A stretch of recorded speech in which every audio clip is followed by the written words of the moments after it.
Hi, this podcast is recorded on Gadigal land. Lee and I would like to acknowledge the traditional custodians of this place and also the custodians of the place where you're listening, wherever you are. Previously on Chat 10, we left you on a cliffhanger.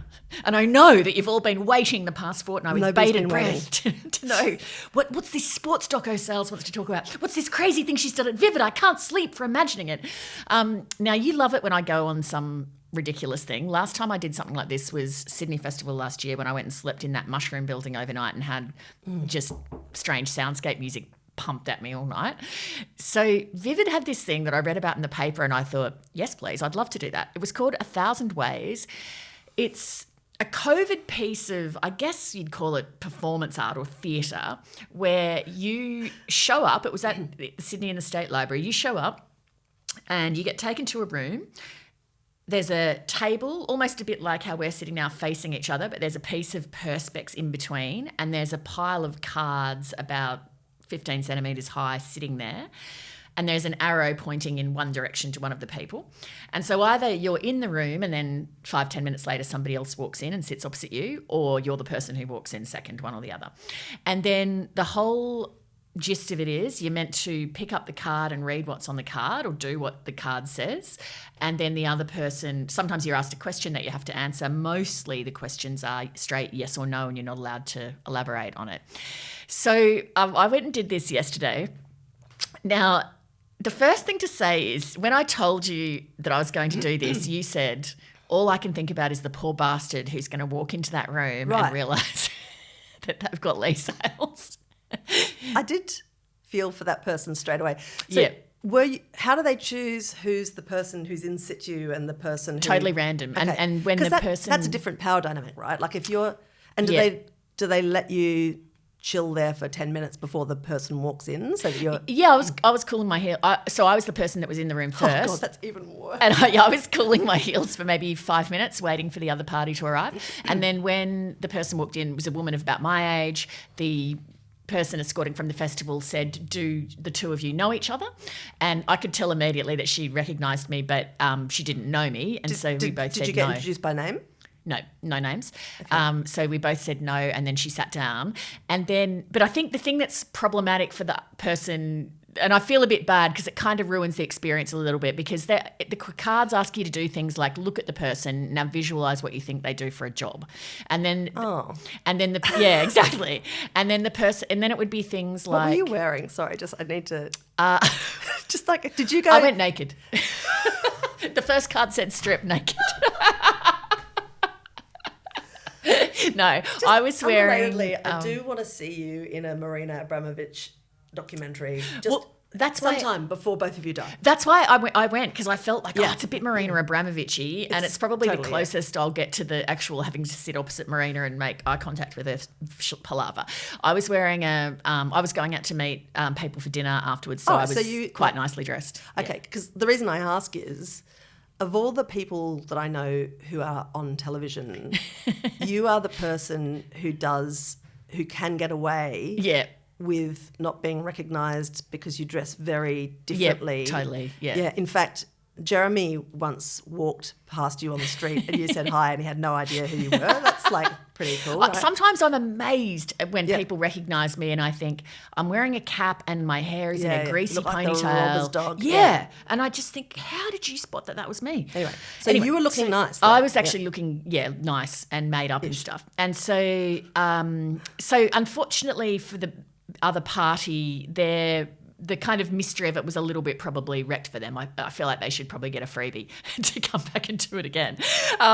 Anyway, so... Please, if anyone is listening from Vivid, if that person sought a refund on the basis that she was sitting opposite Lee Sales, please get in touch urgently. Hello at chat10looks3.com. Please reach out. I think it would be actually really funny to see like somebody really famous in there and the people's reaction when they walk in, like a Hugh Jackman like or Madonna something. Or something. Yeah, Madonna. What do you do for a living? Prince William. I just feel like... So it we says... should have Luke Longley over. Like, just like... Oh. Okay, so the person from the festival says, do you know each other? No, we don't. Sit down. And the first card says... The first card said, hi. And then the next card had the arrow pointing to the other person. They picked it up and she said, hello. And then it goes like this for a little bit. Script. It's a script, yeah. But then there'll be some things like put your hand on the table, face, like palm down. And then you say to the person, this is my hand. And then the next card, the arrow's back at you again. And then it says, flip your hand the other way around. And then it says, this is the other side of my hand. And then, it's like, look at my hand for 10 seconds or whatever. And then you're reading you're reading, sometimes it'll have an instruction in bold that you don't say aloud, and then sometimes it'll have something to say aloud. But it's very interesting. Like when you're looking obviously at the palm of somebody else's hand, that is a little bit revealing, right? Because so when I saw the other person's hand, I'd been looking at her face, and when it asked me to visualize where did she grow up, in my head I thought she was a nurse, and I thought that she maybe grew up in Wagga Wagga. I thought not in Sydney. Was that right? Well, you never find out. Oh. Well, I'll come back to that. And do you vocalise your suspicions about that? No, you're only allowed to. You can only say yes or no, and you can. Many things you're not allowed to vocalise. You just have the thoughts in your head. Again, now I want this lady to get in touch and say, well, actually, I'm a commissioner at the ACCC. So then it says things like, visualise that hand. So you're visualising the other person's hand, holding a hammer. And then the next card is visualising it holding a bird. And so you do all these little things. Now visualise the person. Some of them you'll be saying to the person. Do you know the weirdest thing is that, what time is it? It's like 12:19. Today, my hand has held a hammer and a bird. Are you joking? No. Wow. That is like, I hammered something today and I moved a bird, like wow. a budgie. Wow. That is so weird. That is very weird. Anyway. And so... So you could spare yourself visualising that. I already did it. Well, and then you'll say something to the other person like, think of me standing at the front of my house. I'm holding car keys and I'm smiling. Great. And then you move on to the next thing. Anyway, it keeps going. And then sometimes there'll be questions like ones that I was asked that made her laugh because she clearly knew who I was. Do you have a criminal record? And then sometimes some of the questions are very hard to answer with a straight yes or no or without giving context because you're feeling like, I need to. So I got asked two that were kind of similar. And one was, have you ever fired a gun? And the second one was, have you ever slept next to a weapon? And the have you ever slept next to a weapon, I took ages to answer because I was going back through my head. And all your past dates. Like, he was the weapon. That's right. That dude wore. He was a weapon. But yeah, maybe I won't say that. No, I was thinking of all the times I've done stories on military bases and thinking, okay, on any occasions was I sleeping like in the same room as a soldier where there would have been a weapon there or like, so I was rattling through stuff like that in my head. And then I'm thinking, well, would it like a baseball bat or something count? And have I ever like slept in a room? So I took ages to answer and then I was thinking, So you verbally did answer? Yeah, you have to just say yes or no. And I ended up just saying no, but I took ages. And then the gun firing one, I was trying to remember. I don't think I have, but I distinctly remember going on a story to a shooting range and being demonstrated as part of an inquest about firing weapons. And I was just trying to remember, I know I knew I held the gun. I was just trying to think if I discharged it. I don't think I did because I think I would remember like discharging a gun because of the like feeling of the kickback and stuff. Yeah. So I went said shooting no. with Bridget McKenzie on Kitchen Cabinet and I loved it. Wow. Yeah, like with a shotgun. And you know how I'm not good at any sports at all? Turns out I'm really good at skeet shooting. How interesting. Like clay pigeon, yeah. Would you ever do it as a hobby? Absolutely. Yeah, that's... Without a doubt. I'd love to come and watch that. I think it'd be fun. Sure. So you get asked all these kind of questions like, have you ever broken a heart?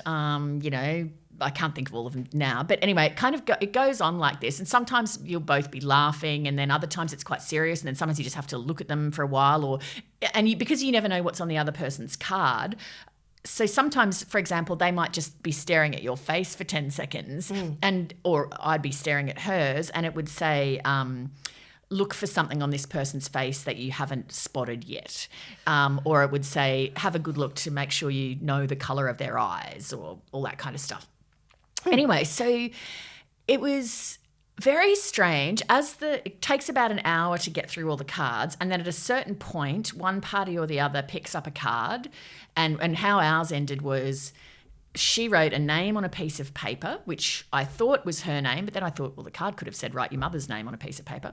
She put it up on the thing. It said Narelle. Okay. And then her card had clearly told her. How old was she? About my age, about our age. Okay, that's her name. And her mother wouldn't have been a Narelle. And then. Wrong generation. And then. You're welcome. Her card clearly said, just collect your stuff and leave without saying goodbye. And so that's what she did. And she walked out. And then I had about 12 cards left, maybe, all of which were for me to read. And it was all stuff like, look to where the person's hand used to be. Think about it holding the bird. Think about the hand that's not there holding the hammer. Look at the empty chair. Look at the pencil that's not being used, blah, blah, blah.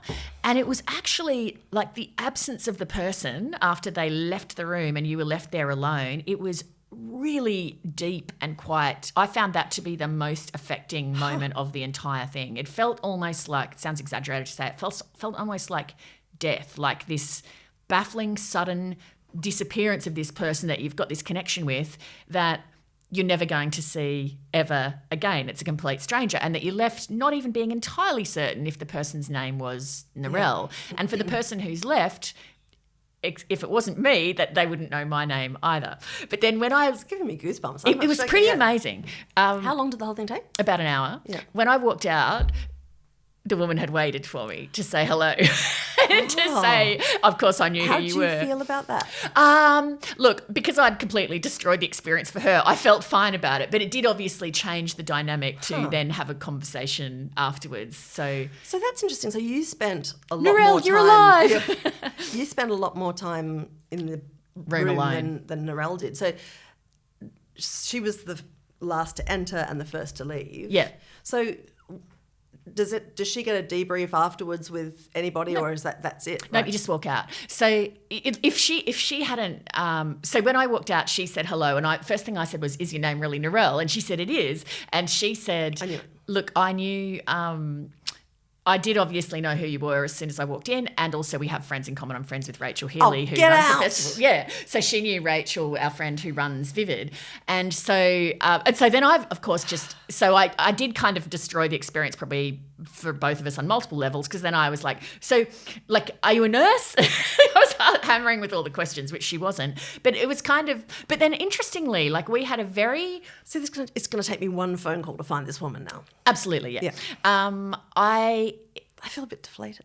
Well, I think see, the thing that's tragic is I can never really have that experience for real because you're so famous that everybody in the world knows who you are. You'd have to constantly ask the people going in, do you watch the ABC? It's hard to get an authentic, and same for you, it'd be hard to get an authentic thing. And then it means it wrecks it for the other party, really. Yeah, because it's not. I got a more authentic experience of it than Narelle did. But anyway, it was just very, very interesting. And also the assumptions that you're making about the person. I said to Narelle, because when she put her hand over, it was very smooth, and I thought, oh, you're a book reader. I just felt like you're a book type. And I said, I thought you're a book reading nurse. And she was like, well, I'm a book reader, but I'm not a nurse.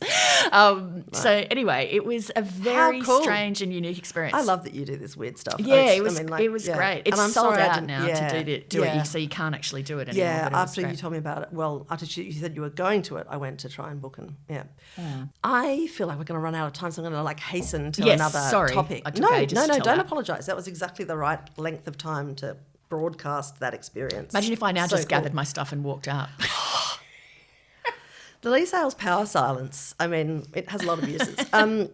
So I've been watching heaps of TV lately, but I've listened to a couple of new podcasts as well, and I thought, I haven't talked about a podcast for a while, and both these are really good. One of them is a new ABC podcast. Now, it does feature friends of ours, Jeremy Fernandez and Julia Baird. Oh, yeah, I've not listened to this yet. It's called Not Stupid, and essentially what they do is they, for half an hour, talk about maybe sort of 3 or 4 stories that have been in the news. And I don't know what it is that, because there's, 1,000,001 news podcasts, catch up, on this and whatever. But there's something about it that is really about the kind of people both of them are, where you feel like you're getting something deeper and more nuanced. And because both of them are so experienced at talking, on TV and whatever, they kind of have this capacity to just weave in kind of reflections from their own. You find out things about them, like, you know. So the first story that they talk about is about turbulence, and is turbulence becoming more prevalent? Interesting topic. Yeah. And all of a sudden I'm finding out all of this stuff about, you know, clear air turbulence I didn't understand or know. And then I also find out that Jeremy, when he was growing up in Malaysia, was obsessed with planes and he actually wanted to be a pilot. Oh. Yeah. I feel like he'd be an excellent pilot. He would be an excellent pilot for the same reasons as, you know. Same reason he's an excellent newsreader. Well, you know, when you're doing live television, that it's just a sort of bowel-looseningly frightening experience because there are so many things that can go wrong at any minute. And you know, when you're like covering a rolling news incident or something like that, on the odd occasions when I've had to do that, if I walk in and Jeremy Fernandez is in the chair, I just think, this is going to be fine. Yeah. Because I've just never seen that man lose his shit or get discombobulated, even when quite crazy things are happening. Yeah, he's one of my favourite colleagues. He's so prepared and his manner is very reassuring. And he's also not a monster. Like, I mean, you know how you can get people who are on TV? It's not like that at all. Like, he's like very self-effacing. And anyway, they're just two great humans. And somehow, I don't know what it is, I felt like I learned a lot, but it felt like a really cool conversation with smart friends, which, you know, it's what it is, obviously. But now that we've blown some smoke up Jeremy's ass, let's do a bit up Julia's. Yeah. Here you go, Julia. Julia is, I mean, I love her writing, but I also think she's one of the smartest people I know in that her insights into things can often be really useful. And so, I'm always interested in her take on stuff. Yeah. And her latest book, Bright Shining, which is doing incredibly well, is a perfect demonstration of what is really central to Jules, which is that she is a really broad reader. She's a really thoughtful person. She has a sort of a moral core that is so clear in everything that she does, but it's not lectury. You know, she's very open-minded, and also having gone through, you know, pain in her life and ill health, she has a kind of capacity to take a long view on even really hard subjects and find generosity and also find joy, like genuine joy in sort of the wonders of the natural world or random acts of human grace and kindness. Anyway, I mean, she's a very special lady. She's a special lady. Anyway, the podcast is great. And the other, sorry, Jules, filthy, I feel like that she's a the special smoke lady. just all deflated I know, straight out of she's Jules. also hot. Anyway, the other podcast that I've been listening to, and like, I don't know, people never tell me anything. I didn't even know this podcast was available. It's been available for at least a year. It's a podcast called Read This, hosted by Michael Williams. I believe I've been of The on it. Monthly. Have you? I think so. You've been About Storytellers, yeah, because Michael Williams is an excellent interviewer. So I would say that Michael Williams is, of the literary interviewers that, you know, you see. He's excellent. International standard. I terrific. agree. He's brilliant. And it's because he's well-read enough, and he's also not an egomaniac. Exactly. And he's very, very funny.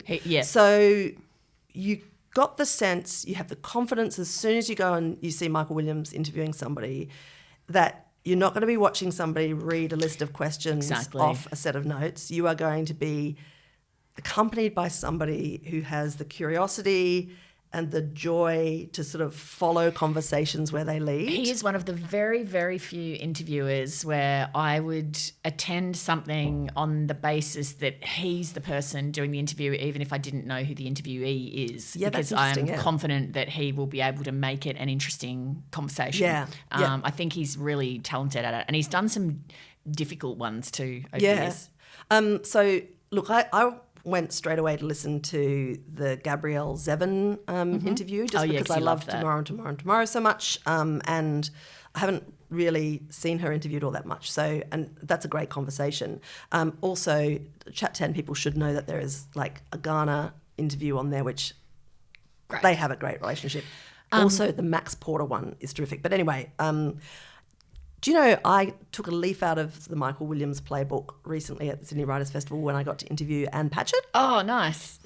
Yeah, so I did this sort of thing where I kind of like over-researched because it's Anne Patchett. Yeah. And, you know, I found beforehand, I'm like, I've got this sheaf of, you know, and arrows and things. And I just went, and then I met her backstage. And it's sort of doubly, this is the opening night at the Sydney Writers' Festival. I think it'll come out as a podcast at some point. But you know that feeling when you haven't actually met someone before, but you feel like you know them. Yeah. And, you know, her book of essays, These Precious Days, is you feel like you know her after you've read it. So I met her backstage and she was all sort of foxy and kind of twinkly, and you could tell from her writing she's got a brilliant sense of humour. So I just left all my notes backstage. Oh, great. I just thought... That's the best way to do it. You do all the prep, so it's all in there and it's all accessible, and then you just go on the high wire. Yeah, I had a bit of a... as I made that decision, but it was really the right decision to make, and she was fabulous. Oh, great. And my dad heckled me. Of course he did. During the podcast. Yeah, anyway. Go. Now, books, just speaking of writers' festivals, I haven't really been reading a lot this year, which is a bit of a shame. But anyway, I am at the moment reading this book called The Cello Suites by Eric Siblin. Really? Any particular reason? It's fascinating. Are you in it? It's really a very interesting book about something that I knew nothing about. So, okay, you know, pretty much the world's most famous cello piece is the Bach Prelude to Cello Suite Number 1. So that's only really been played widely in about the past 100 years. It was not played or really known at all during Bach's lifetime, and it was discovered in the late 1800s, but then not played for quite a while later by probably... Well, Yo-Yo Ma's probably now the most famous cellist in history, but Pablo Casals, who until Yo-Yo Ma came along. Related to David Ma? Sorry. Sorry. Brothers. So Bach is in the 1700s. Pablo Casals is 1800s, going into the 1900s. And Eric Siblin, who's writing the book, is a rock music writer in the 2000s. Eric Siblin happens to go to some Bach concert and becomes just, I'm addicted to Bach now. This is absolutely amazing. I'm loving it, even though what the hell am I going to do with this? I'm a rock music critic. Oh, no. So he gets on this unscratchable kind of Bach journey, joins a Bach society and so on. And then he discovers... Just sounds like you. It's basically that's why you. That's why you can tell why I like this book. So then he discovers, so the book's, it's like a tri-narrative. It moves from Bach's lifetime and the writing of the music, Pablo Casals' lifetime and him becoming a great cellist, and then discovering this basically unheard of manuscript when he's quite a young person. He and his father often would go skulking through secondhand bookshops and music shops looking for cello music, and they found this book of Bach. It was what they were considered exercises at the time, not even proper music. Wow. And then he looks at it and goes, this looks amazing. And so he starts just playing them privately, but thinks, don't really have the guts to kind of play them in public. And then maybe I think it's like nearly 20 years after he's first found them, then he plays them in public. And then they become just gigantically, they're definitely the most famous cello music in the world. But I was absolutely stunned to know it's only been famous for, basically 100 years. Wow, okay. Yeah. That is... Very, very interesting read. Isn't it amazing how things become established? And sometimes it's quite random. Just extraordinary. And that things that you think, how on earth did nobody hear this early on and go, that's beautiful, Audrey and I watched a film called Metropolis the other night, which is a 1927 silent film by Fritz Lang. Right. And it was sort of lost for years and years after the war because Fritz Lang... Anyway, it's basically it's like the 1927 prelude to Blade Runner. It's like a sci-fi kind of, Right. Anyway, but yeah, that was sort of built out of bits and bobs found in farmhouses after, World War II. Incredible. Yeah. So let me just round off by telling you the other thing I was going to talk about, ticking the sports doco box. This thing I stumbled across the other night on SBS called Gods of Tennis. There's 3 parts to it. Part one's Arthur Ashe and Billie Jean King. What, were you searching Gods of Cello or something? And you're just like, or tennis. That. I think I just opened up the SBS Another app, stringed instrument. randomly looking for something, and they were like, you, sports doco nut, have a look at this. Episode 2's Bjorn Borg versus John McEnroe, and episode 3's Martina Navratilova have Rod Laver and Chris Evans. So it's kind of built around great, Based on partnerships or them? rivalries of the day. Well, I only watched episode 2. I watched Bjorg McEnroe because they were like big in my childhood. It was really, really interesting. And it just reminded me of that thing about great rivalries and how that's often the source of great art, great music, great sport, whatever. But my God, just the difference in personalities even today from McEnroe and Bjorg. And I mean, because we were young, I didn't really realise how famous Bjorn Borg was at the time. Mm-hmm. Bjorn Borg, as a young man, is just so goddamn Swedish in his look with the kind of the long flowing blonde locks and so on. And then even today, Bjorn Borg's whole manner is still so Swedish that as I was watching his contemporary interview, I felt like the only way this whole thing could be more Swedish is if they were doing this interview in a sauna. It was just... Or if he went, Bjork, Bjork, Bjork. Remember the Swedish chef on the Muppets? You don't remember the Swedish chef? Of course I do. I just like you're traducing an entire nation. Like... Anyway, it was absolutely wonderful, and there's this great bit of archive too where some pompous journo is interviewing Mr. McEnroe Senior, and Mr. McEnroe Senior gets asked by this very uptight British journalist, Mr. McEnroe, have you ever considered sitting down and having a word with your son about his just inappropriate behaviour and ill manners on the court? And McEnroe Senior goes, well, only about 3,000. Sorry, I got to do it in American Now he's a Queenslander. Okay, interesting. Sorry, Did not know. He goes, well, only about 3,000 times.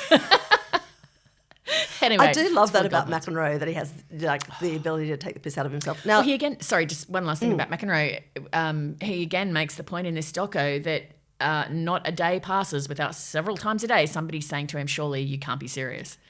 Still, fantastic. All these years later. Have you seriously not seen the film Borg v. McEnroe? I have not. You looked like you were going to kill me then.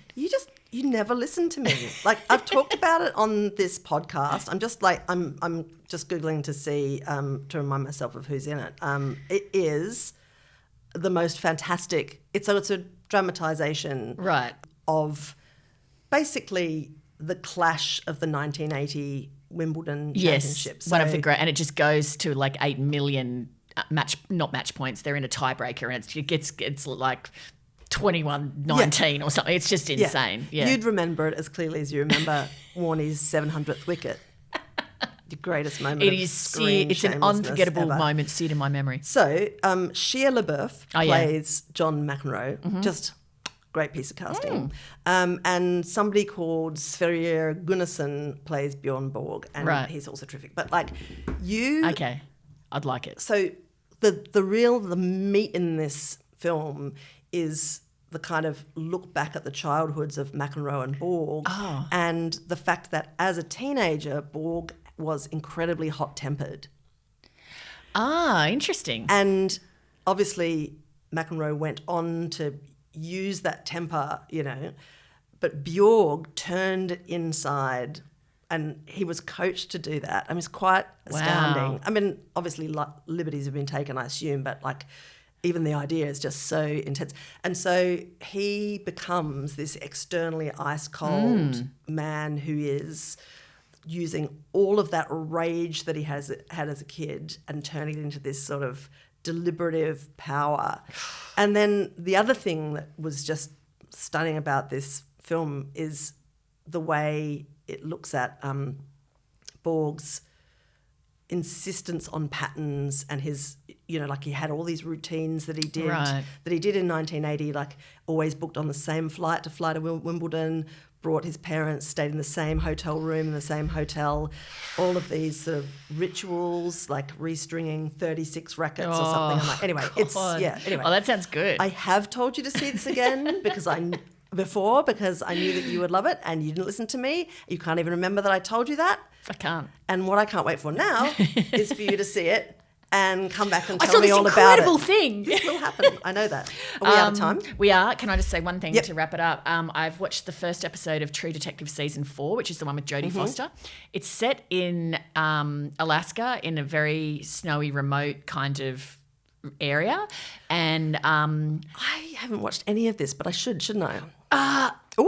Yes, but snowy horror and snowy scary stuff I just find particularly scary Really? for some reason. So Yeah. Fargo?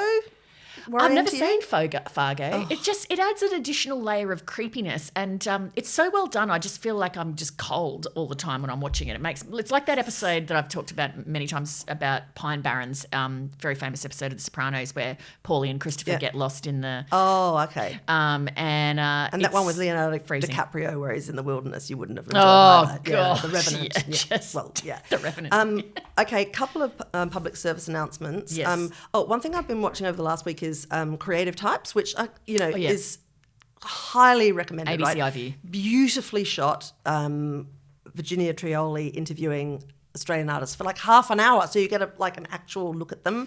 There is Trent Dalton is the opening episode, which is that man is just a love bomb of joy, so it's lovely. But also there's one with Warwick Thornton who is amazing person. Really fascinating, and because your friend of mine, Stamatia Mamoropoulos, who directs Kitchen Cabinet and lots of things that I make, is in charge of it's beautiful to look at. Also, if you're not following Marina Hyde's campaign diary of the UK election campaign on the Guardian website, just do yourself a great big joy bomb of a favour. She's on fire, and her podcast is terrific as well. The rest is entertainment.